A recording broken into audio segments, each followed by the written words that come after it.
కచ్చమ్మ కచ్చి ఎవరి మీద కచ్చి. ఎవరి మీద ఉంటది? ఇది టమాటా రైమ్ అనమాట. టమాటా టమాటా రావే టమాటా కచ్చమ్మ కచ్చి ఎవరి మీద కచ్చి.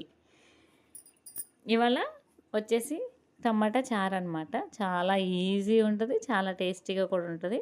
లాంగ్ వీడియో పెట్టాను, ఒకసారి చూడకపోతే చూడండి. ఇది వచ్చేసి టమాటా చారు అనమాట. చాలా ఈజీ ప్రాసెస్.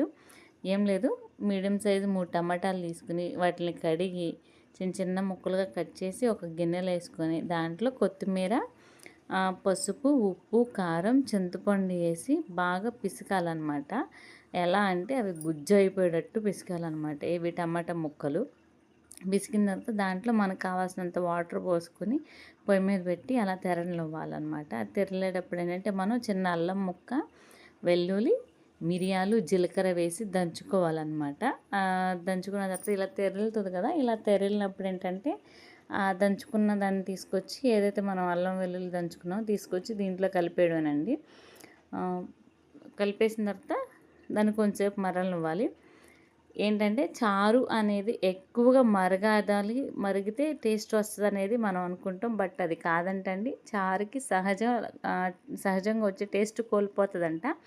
సో ఏంటంటే నేను మొన్న రీసెంట్గా చదివాను, చారులో మరగించమాకండి, జస్ట్ అది ఎంత కుక్ అవ్వాలి అంత కుక్ అవ్వనివ్వండి, అంతేగాని ఓవర్గా దాన్ని మరగనియొద్దు.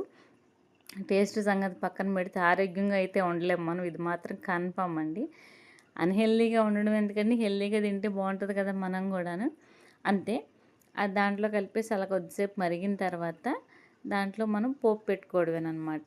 పోపు తెలిసిందే, పచ్చిశనగపప్పు, ఆవాలు, ఉల్లిపాయలు, మళ్ళీ ఎండుమిర్చి, కరివేపాకు, ఎల్లిపాయలు దంచేసుకోవడమేనమాట. అది అలా ఫ్రై అయిన తర్వాత ఫ్రై అయినవి తీసుకొచ్చి మనం ఈ చారులో కలిపేసుకోవడం అండి. అవి కలిపిన తర్వాత ఒక 2-3 minutes, even more than 5 minutes అంతే కుక్ అవ్వనివ్వాలన్నమాట. అలా కుక్ అయిన తర్వాత బాయిల్ అయిన తర్వాత బంద్ చేసుకోవడమే, అంతే.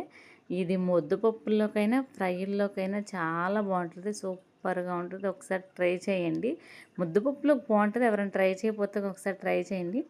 ఇక్కడ వరకు చూశారు కదా, ప్లీజ్ సబ్స్క్రైబ్ చేసుకోండి, లైక్ చేయండి, షేర్ చేయండి. నెక్స్ట్ వీడియోతో మళ్ళీ మీ ముందుంటాను.